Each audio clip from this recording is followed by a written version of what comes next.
know I just made a video about all the things that annoy me as a high sensitive person, but it's actually also quite nice to be a high sensitive person. So I wanted to discuss some of those things that are actually quite wonderful and for which I'm actually quite grateful. So here are some of the pros of being a high sensitive person. And number one is that we have a lot of empathy. So we can kind of read the energy of others, and we can also feel the tiniest of shifts in energy in a room or in a conversation. So we mirror the emotions of other people. And when we do that, we kind of put ourselves in the shoes of those people. So we are really attuned to what other people are feeling, and if they are feeling differently than 5 minutes ago, and we are really like focused on that, but it's an automatic process. Because it's automatic, it can be also kind of exhausting in a way, but it's also a really positive thing because I think we can really understand what people are going through. And I think it's nice in that other people will feel understood when we talk to them. I think it's a really positive thing for sure to be really empathetic and to really care for others and to really understand what other people are coming from. Of course, it can have downsides when we are constantly checking or feeling what other people are going through, or feeling what they are feeling. So of course it has its downsides, but for sure it has a lot of upsides. I wouldn't want to miss this trait of being this empathetic. I think it's a wonderful trait and we should be really proud of it. And number two is that we enjoy the little things in life. And I think this is a wonderful trait of people with high sensitivity, in that we can enjoy the tiniest thing, like drinking a cup of really good coffee, or getting a compliment of someone, or watching the sun going down. And it doesn't mean, of course, that if you don't consider yourself high sensitive that you don't enjoy the little things in life, but I do notice that it is a characteristic of the people with high sensitivity, at least, that they tend to see, the beauty in the little things. So I think that's quite wonderful. And number three is that we have a strong self-awareness, but also we tend to reflect a lot. I think that's a real positive trait because I don't think a lot of people are that reflective. I think a lot of people are reflective in a way that suits them. And I think we're all guilty of that. Of course, we all have that kind of bias that we see the world how we want to see it and how it suits our world view, or what makes us feel the best. But I do think that people with high sensitivity tend to be a little bit more critical towards themselves, which can also be a downside, but which is also a really positive thing because we really tend to think about our actions and about how we say things to other people, about how the things we do affect other people, and we really try to change our behavior also in that, because we are quite keen on not hurting other people, sometimes maybe a little bit too much also as well.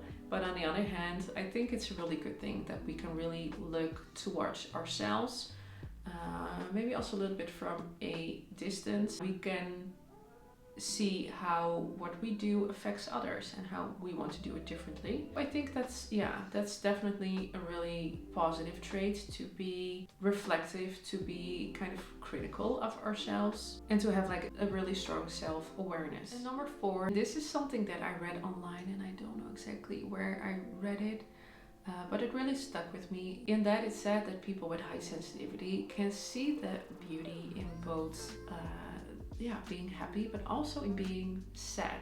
I thought about it and I was like, that is actually kind of true, in that of course we don't really enjoy the being sad, but also we do. I thought of the metaphor of, you get a massage and you have a really painful back, and someone just hits the spot where it's really tight and painful, and it's painful, but at the same time it feels good. It's kind of that combination, I sometimes think. When we are sad, we can also see the beauty in being sad, or the lessons we can learn from being sad, and also experience the wide variety of emotions out there. So it's kind of like you really feel alive. And again, not that I enjoy being sad, but I also know that when I'm sad, that I will feel better again. And yeah, it really is a part of life also, in being sad or in being angry or in being frustrated or in being any type of emotion actually.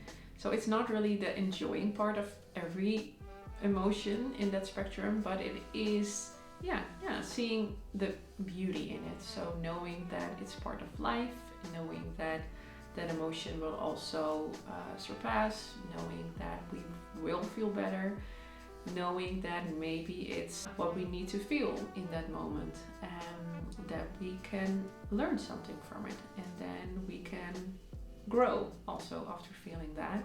So I think that's quite true in seeing the beauty in like every type of emotion out there. And the last one is that people with high sensitivity tend to daydream a lot more. And I also read that people with high sensitivity are more creative in general. And I noticed with myself that I'm quite the daydreamer, and I can think a lot of the times, what if? And again, it can also go the other way. If you think a lot of what if, you can think of all worst case scenarios. Something I also do is that I daydream a lot, and I can think of all kind of cool scenarios and things that I want to do, make hypothetical plans, or think of for example, if I would have the entire day to myself right now, what would I do? And I can plan the entire day into detail, knowing that it's not possible because I have to go to work, so it doesn't make any sense.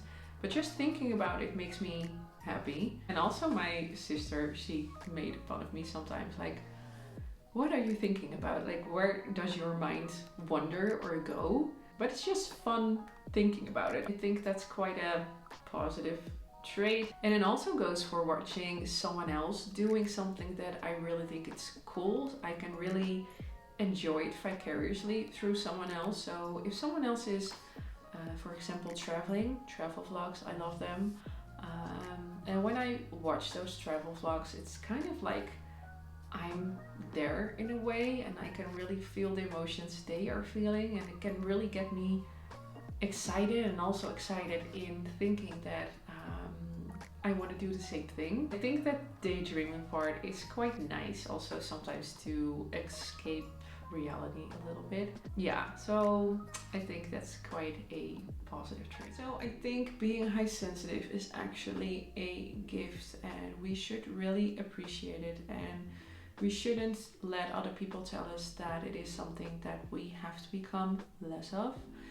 And I know we live in a society that doesn't really do well on people with high sensitivity, but I think our society needs more people that are more sensitive. Really, appreciate it that you are really attuned to your environment, that you are really self-aware, that you're creative, that you are really empathetic. I think those are amazing traits. I wish people were more sensitive, I think.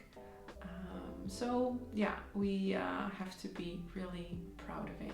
Okay, this is it for today, and I hope I'll see you next time again. Bye.